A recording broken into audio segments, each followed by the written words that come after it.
Dog Breeder, The Case of Camilla Lyman, 1987. Please subscribe my channels.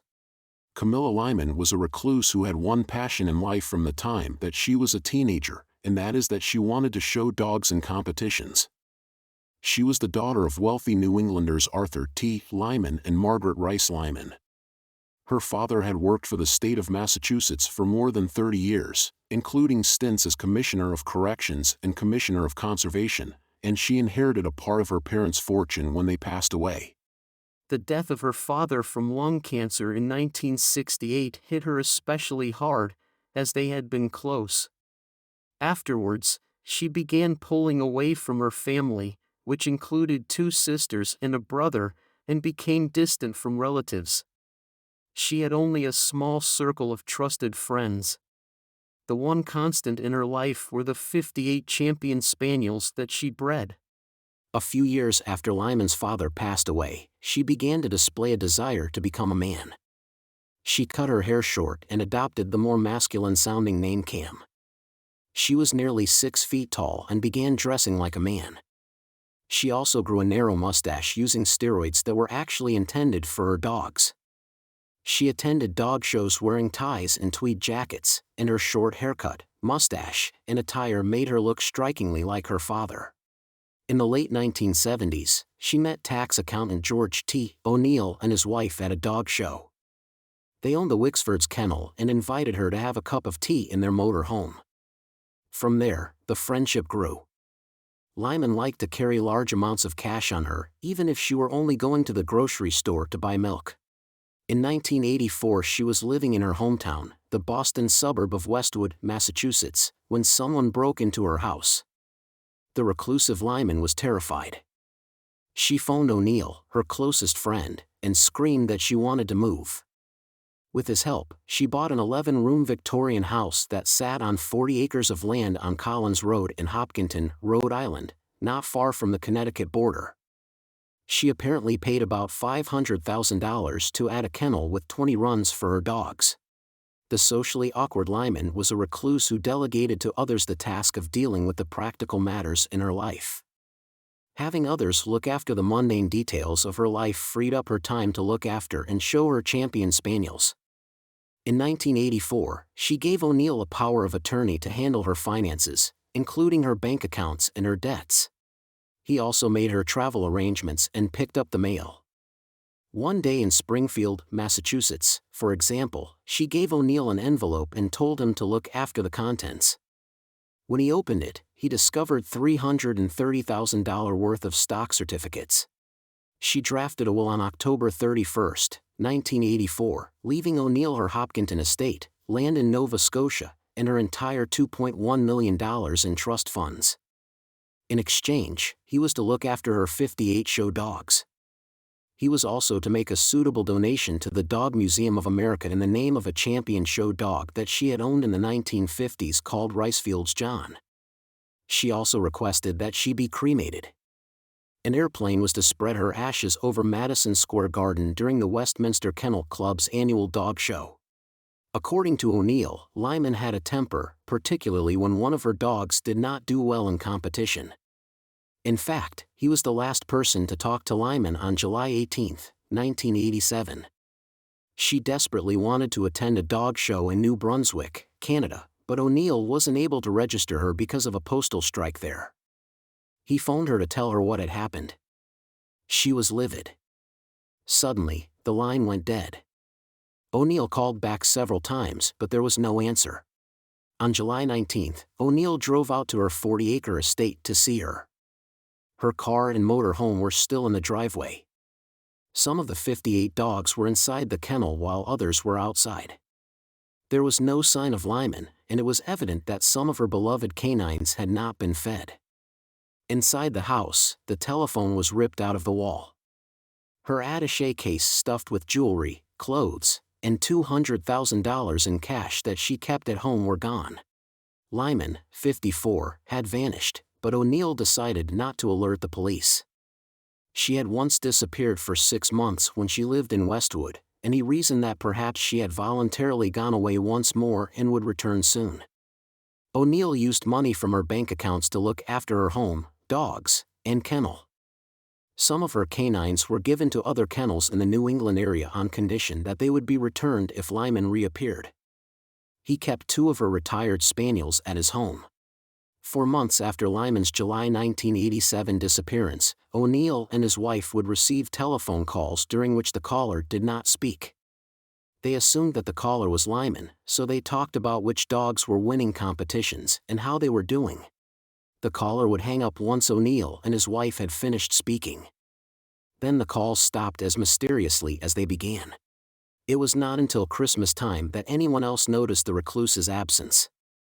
Lyman's sisters began to worry after an elderly friend of the family noted that Camilla had not sent her a Christmas card as she usually did. Mary Margaret Goodale wrote her sister Camilla a letter to see if she was fine, but there was no response. She and her other sister contacted the administrators of Camilla's trust and inquired about her whereabouts.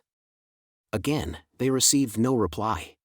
In August 1988, the family hired private investigator Charles John Allen, president of Management Consultants, of Lexington, Massachusetts. O'Neill told him that Lyman had gone to Europe to have a sex change operation. Allen had his contacts in Europe check out the tightly knit European transvestite scene for someone who fit Lyman's description and who had undergone an operation, but there was no sign of the recluse. He checked records in 50 states and Canada, to no avail. Lyman's brother, Arthur, filed a missing person report in December 1988, but the Hopkinton Police Chief George Whedon saw no reason to investigate. O'Neill claimed that Lyman often disappeared for long stretches at a time without telling anyone. The police concluded that no crime had been committed, since there was no body. Lyman's sisters weren't so sure, however. Why would their sister leave her beloved dogs unattended for so long? Allen continued to search for clues as to Lyman's whereabouts. In 1989, he discovered that hunters had found a body in a ditch in Chester County, Pennsylvania, on October 31, 1987, 3 months after Lyman had gone missing. The decomposed corpse was that of a muscular woman who was about 6 feet tall and who wore men's clothing. It sounded like it could be the missing dog breeder. Allen requested Lyman's dental records to compare with those of the corpse, but there were none. The recluse had been too afraid to see a dentist. Allen showed her siblings an artist's composite sketch of the dead woman's face, but they could not say with any certainty that it was their sister. Authorities in Pennsylvania finally buried the body. After searching for clues for 6 years, Allen had spent 1,500 hours on the case and the family had paid him $33,000 in fees. He finally concluded that Lyman was dead, and had been since the day that she disappeared. His firm had managed to find all of the 8,000 people it had been hired to locate over the years, except Lyman. This was the first time that his detective agency had been stumped on a missing person case. In 1994, Lyman's siblings had come to the same conclusion as Allen. Sisters Mary Margaret Goodale and Edith F. Kuhn filed a petition in Hopkinton Probate Court requesting that Judge Linda Urso declare Lyman dead. They also asked that her family be the ones to inherit her trust fund rather than have it be given to O'Neill, whom Lyman had named as the sole beneficiary in her will. According to Rhode Island law, a judge could declare a person dead if they had disappeared from their home and their whereabouts are unknown for more than 4 years. By then, it had been 7 years since anyone had seen or spoken to Lyman. Camilla Lyman was declared legally dead in June 1995, just short of 8 years after she disappeared. The judge ruled that her family could keep the $2 million trust fund and O'Neill would be awarded her property. He did not receive any portion of the trust fund. However, the judge ruled that her inheritance had to be returned to her if she ever turned up alive. John Scunchio, a retired state police detective, took over as Hopkinton police chief in 1996 and decided to take another look at the case. For the first time since Lyman had disappeared 9 years earlier, police conducted an official search of the 40-acre property. By then, George O'Neill had sold the Hopkinson estate to Greg Sinner and Gardner Young. Sinner was walking in the woods on the sprawling property one autumn morning in September 1997 when he detected a strong odor coming from the septic tank. Thinking that perhaps it needed to be pumped, he pried off the cement cover. To his horror, he came face to face with a skeleton. "I looked in and there was a skull staring up at me," he recounted in a newspaper interview. He raced back to his Victorian house, where Young called police. Scunchio came over to have a look. He worked with the Federal Bureau of Investigation Laboratory's Special Projects Section in Washington, D.C., to determine whether the skeleton belonged to Lyman. In October 1998, police confirmed that the remains were, indeed, those of the transvestite Millionaire. The FBI relied on dental comparisons, computer-aided skull imagery, Lyman's personal effects, and the expertise of anthropologists to help identify the bones. Lyman was cremated and finally put to rest in her hometown more than 11 years after she disappeared. Rhode Island's chief medical examiner, Dr. Elizabeth Lapaceda, confirmed that Lyman had been murdered, but by whom and how? Detectives continued their search for clues. In 1999, the case was featured on the popular television show Unsolved Mysteries. It generated no tips that could help police get one step closer to finding Lyman's killer. During the course of Allen's search for Lyman, he had looked at her bank accounts and discovered that large sums of money were missing. He handed the file over to the police. O'Neill and lawyer Robert A. Ragosto were responsible for managing Lyman's money.